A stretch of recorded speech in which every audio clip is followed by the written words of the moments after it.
todos lo haría. Restauró la unidad federal y abolió definitivamente la esclavitud. Fue Abraham Lincoln, 16º presidente de Estados Unidos de América.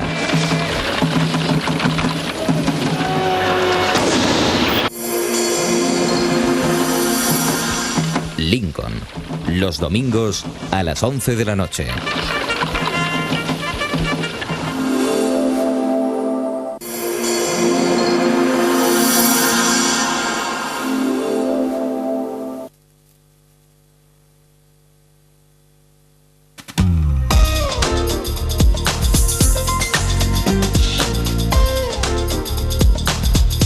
Caja Rural les ofrece este programa.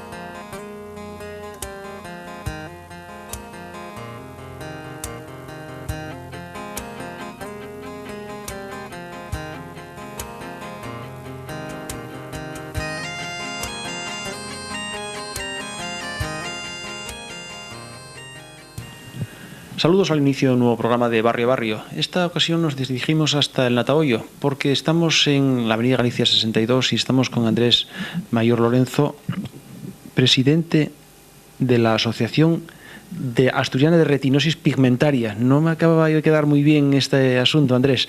Una asociación ya bastante veterana. ¿Cuánto tiempo lleváis? Sí, bueno, la Asociación Asturiana de Retinosis se formó a finales de los 80, en el año 88, 89, finales del 88, principios del 89. Sí, Andrés, ¿cómo surge el llegar a crear esta asociación? Bueno, básicamente las personas que tenemos retinosis pigmentaria, a finales de los años 80 estábamos como muy perdidos.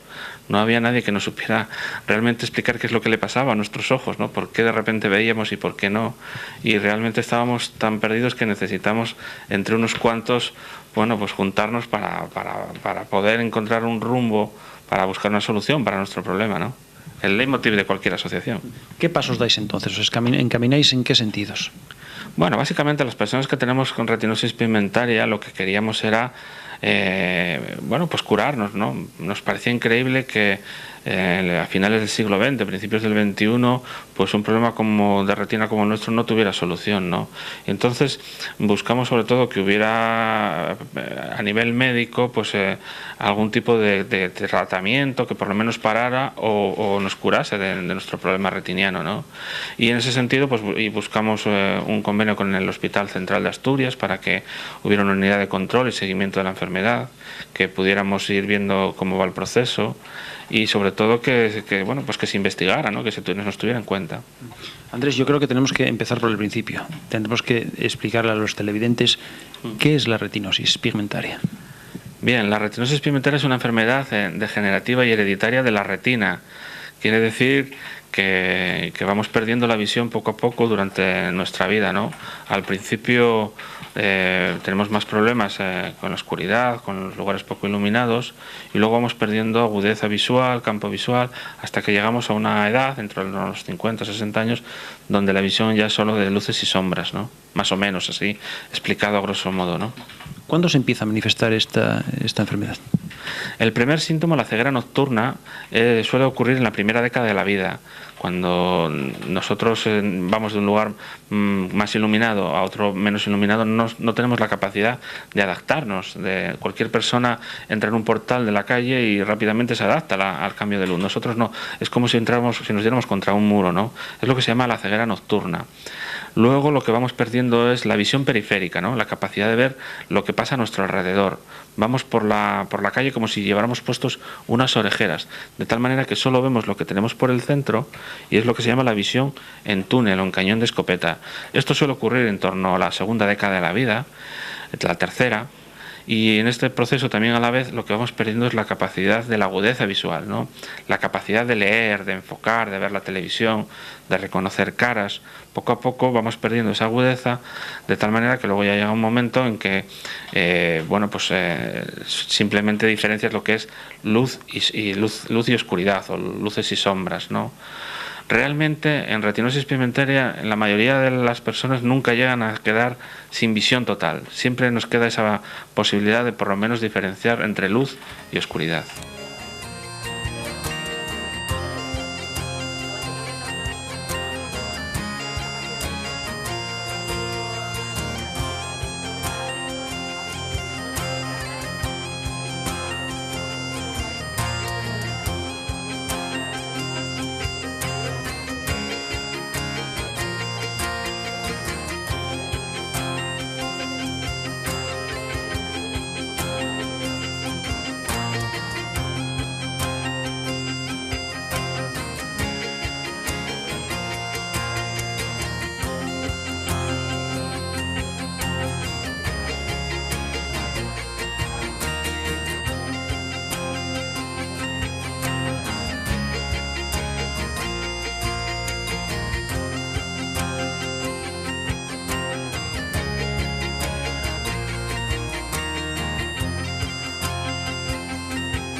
En general a nuestra asociación llega gente que tiene retinosis pigmentaria y bueno, gente que no tiene un diagnóstico claro de lo que es su enfermedad y llega buscando un poco de información, de ayuda y encuentra apoyo aquí porque es un poco cajón desastre, como te decía. Eso sería un poco el perfil, ¿no? Y también en edades en cuánto nos movemos, de la gente que participa en actividades. Lo más característico de la gente con la que trabajamos es su heterogeneidad, totalmente. O sea, no hay, hay mujeres, hay hombres, hay gente muy mayor, hay gente muy joven, hay niños, hay adolescentes, porque es el problema visual afecta a todas las edades. En general, la retinosis es una enfermedad hereditaria que pues, la persona nace con ella, pero se empieza a desarrollar generalmente, estadísticamente, entre los 12, los 15, los 20, 30 años, en esas edades.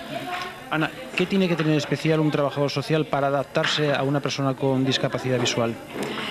Yo creo que sobre todo ser abierto, ¿no?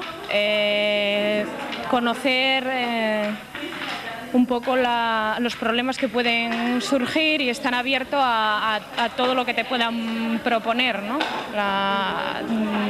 De cosas que necesitan en el día a día. Estamos viendo ahora uno de los ejercicios que vosotros proponéis para tomar contacto, digamos, con esas carencias visuales que, bueno, pues el resto de la gente no tiene y que se ve que son realmente chocantes. Te ponen ese antifaz y ya te pierdes totalmente, ¿no, Salomé? Pues eso se lo tendrías que preguntar más bien a ellos, pero sí, yo creo que sí, sobre todo para la gente que ve bien y de repente se le quita la vista radicalmente, totalmente, eso es un mundo aparte, ¿no? ¿Se desarrollan por otra parte el resto de los sentidos o hay que aprender a desarrollar el resto de los sentidos? Bueno, lo que dicen los expertos es que realmente no es que desarrolles el resto de sentidos, es que mientras tienes el sentido de la vista, que es un sentido muy rápido que ofrece un montón de matices y de información, otras señales acústicas, de tacto, no tienen sentido, permanece sin sentido, sin significado. Entonces, al desaparecer el sentido de la vista, determinadas señales que antes eran imperceptibles empiezan a cobrar un sentido. Es decir, pues por ejemplo, si vas caminando haciendo un acompañamiento con una persona que tiene una discapacidad. A mí me ha pasado de estar esperando que se ponga el semáforo en verde para pasar la calle con esa persona y la persona, sin que yo le diga nada, porque todavía no ha cambiado, ya se pone a caminar.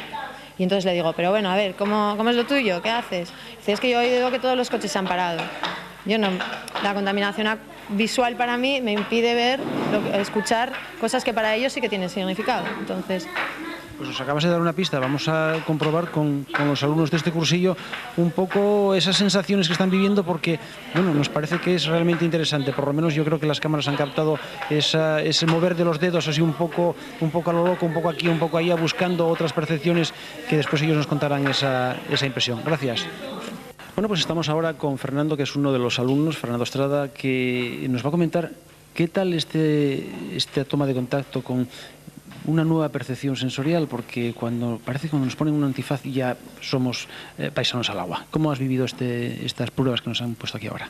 Pues la verdad estoy asombrado realmente por la capacidad que tiene esta gente por adaptarse, porque simplemente estos juegos que parecen muy sencillos, llevarlos a cabo pues es bastante difícil, y desenvolverse en la vida diaria, hacer toda una serie de tareas, pues debe ser muchísimo más complicado. Entonces yo veo que es una dificultad muy grande. Nosotros no nos damos cuenta de lo que supone y que nosotros debemos acostumbrarnos a convivir con estas personas y verlas con normalidad y aceptarlos y, o sea, hacerles la vida lo más fácil posible y, en definitiva, bueno, verlo con cierta normalidad. Y comentar, o sea, concienciarnos también de que debemos apoyarlos y de que están ahí y de que son personas normales como nosotros. ¿Qué tipo de prevenciones podríamos decir que se pueden hacer de cara a la detección precoz de este tipo de manifestación, este tipo de enfermedad? Bien, la retinosis de momento no tiene curación, ni nada que nos detenga el proceso degenerativo. No tenemos ni un tratamiento de que prevenga lo que es el deterioro del proceso degenerativo, ni que nos lo cure, ¿no? Hay cosas que sí se pueden hacer, como por ejemplo protegernos de la luz. La luz está claro que es un factor que avanza, que aumenta el proceso degenerativo de la retina, y en nosotros especialmente. Entonces tenemos que llevar unos filtros solares específicos con una tonalidad roja o anaranjada, que luego si queréis os enseño. Y por ejemplo viene muy bien para evitar la entrada en retina de la luz vertical del sol, pues utilizar una visera. Bueno, yo ahora mismo no la llevo, pero normalmente conmigo siempre, o sea, gafas y visera. Eso es algo fundamental. Evidentemente cuando ya no tiene suficiente visión, pues igual que cualquier otra persona ciega, ¿no? Hay que llevar un bastón o un perro guía y utilizar lo que son las ayudas a la comunicación, pues como los ordenadores parlantes, móviles parlantes, todas estas cosas, ¿no? Bueno, pues estamos con Andrea, que es socia, es voluntaria, es colaboradora, es una mujer todoterreno, nos dicen en la asociación, y que conoce a la perfección todos estos entresijos. Andrea, hay una cuestión fundamental, las nuevas tecnologías y por supuesto para los discapacitados, es algo que me imagino imprescindible, ¿no? Pues sí, la verdad es que sí. Más que cada vez toda la vida se va a reducir a las tecnologías. En este caso estamos delante de un ordenador que ¿qué capacidad tiene? ¿Qué diferencia tiene de cara a los discapacitados visuales? Pues la única diferencia que tiene es un programa que se llama JAWS, que se escribe JAWS, que es un lector de pantallas. Eso quiere decir que tú todo lo que toques te lo va a ir diciendo por medio de la voz. Bueno, Andrea, ¿podemos ver cómo funciona este programa? Sí.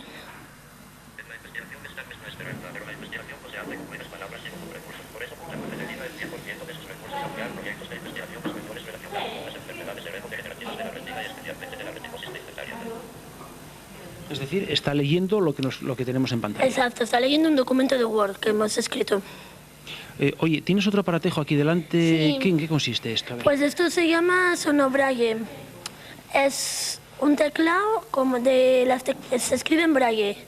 Tiene un teclado de braille normal, que digamos es el conocido, que es el de 6 puntos, y luego el braille computerizado, que este se utiliza sobre todo para que cuando tú haces un documento en braille, luego al pasarlo a un ordenador no haya ningún problema de simbología. Esto es como un ordenador chiquitito. ¿Y qué pasa si tú te equivocas? ¿Cómo lo sabes? Pues es como te decía, es como un ordenador, entonces tú lo puedes configurar todo. Ajá. Puedes configurar lo que son las velocidades, el volumen, la rapidez. ¿Y te da acuse también de lo que estás tocando? Sí. Por ejemplo, a ver, ¿podemos tocar? A ver. Sí, un segundo, que lo voy a encender. Sonobraille, documento mar abierto, Sonobraille activo, efectuando copia de seguridad, copia concluida.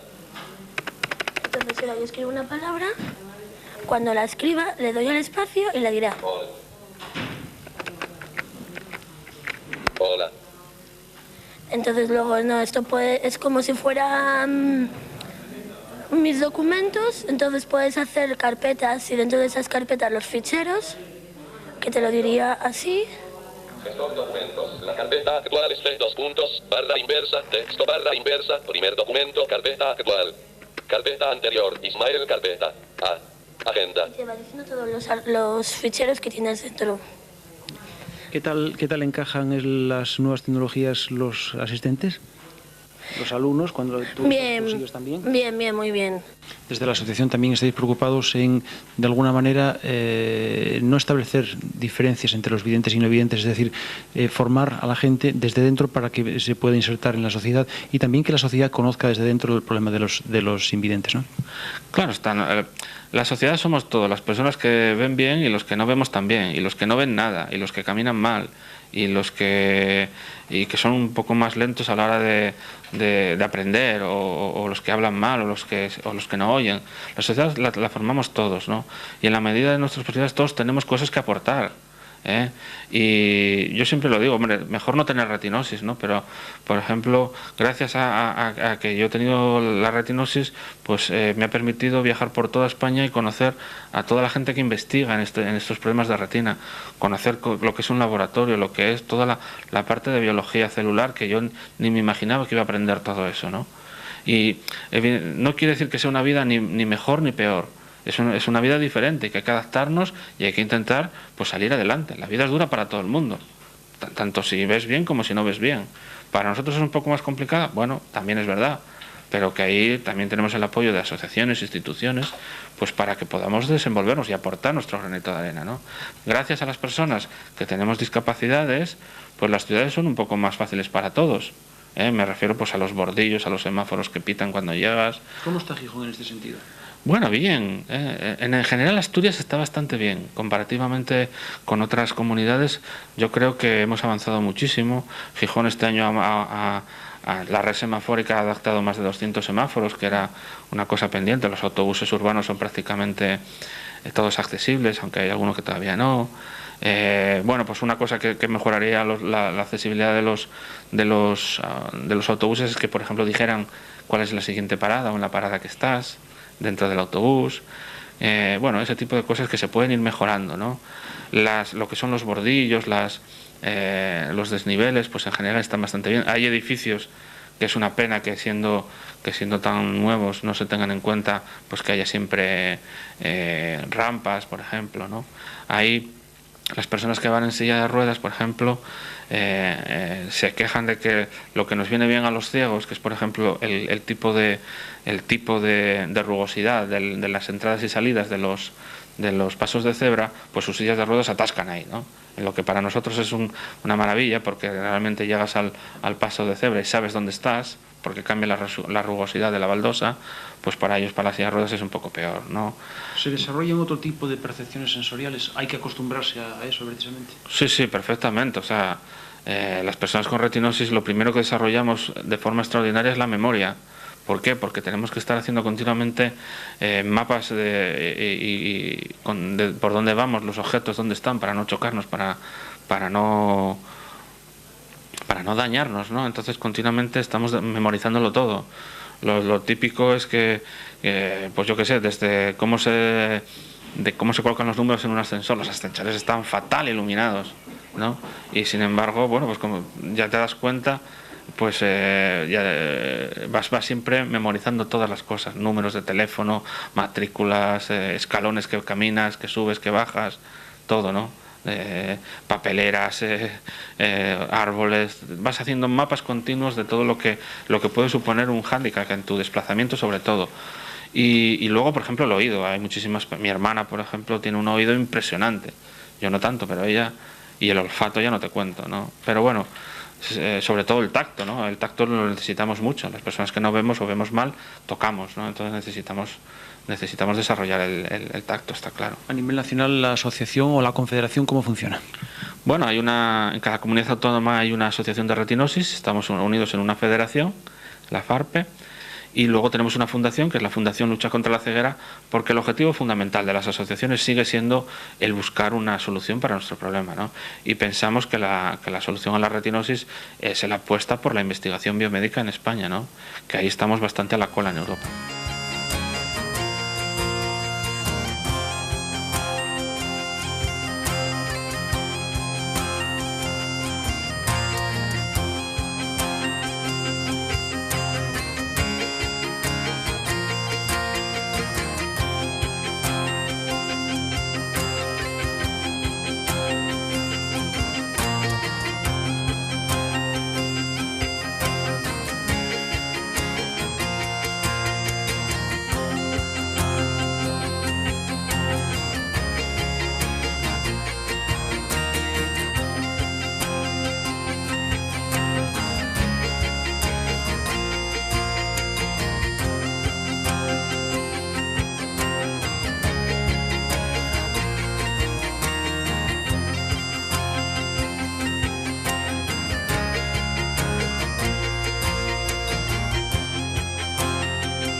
Bueno, pues parte fundamental en la comunicación es el lenguaje, un lenguaje muy especial para los, iba a decir para los invidentes, pero no es cierto.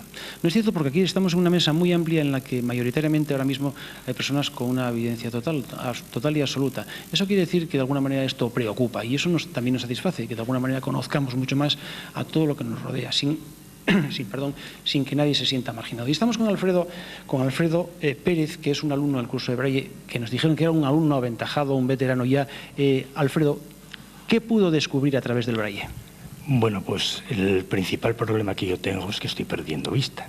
Entonces, para cuando llegue el día de mañana en que no pueda tenerlo aprendido, para que no me sea más difícil el poder empezar. Hay que ir atajando camino, ¿no? Exactamente, y entonces, bueno, pues como me gusta leer, pues aprovecho para hacer Braille, porque bueno, ya llevo bastantes cursos, ya llevo varios cursos. ¿Difícil o no difícil? Bueno, pues para las personas que vemos es difícil. Es difícil porque no te centras tanto en la lectura de los puntos y entonces cuando tienes algún problema aprovechas y los ves. Pero bueno, en el instante que se conocen las letras no es difícil y practicando un poco, yo prácticamente leo bastante. Parece extraño, ¿no? Que podría ser un complemento el tener otros sentidos como de alguna manera de percepción y en este caso de alguna manera pueden confundir al organismo. Efectivamente, pero es que normalmente tenemos los sentidos, los acentuamos más cuando nos falta alguno. Si en realidad tratamos uno de nuevo como es el tacto, teniendo algo de vista, teniendo un resto de vista, pues nos aprovechamos de la vista si tenemos alguna dificultad. ¿Qué le permitió descubrir el Braille? El Braille, o sea, en realidad me permitió principalmente conocer a otras personas, gente que está invidente o que ve mucho peor que yo. Y entonces la camaradería y la unión que hay entre esas personas, o sea, personas con una discapacidad. Gracias, Alfredo.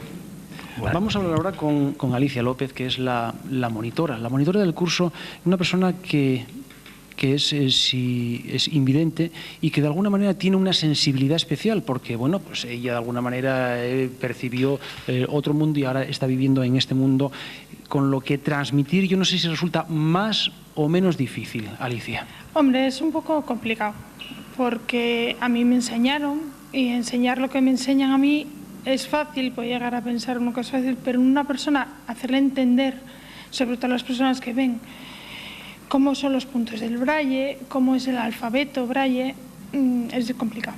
¿Qué es realmente el Braille para ti en concreto? Para mí lo es todo.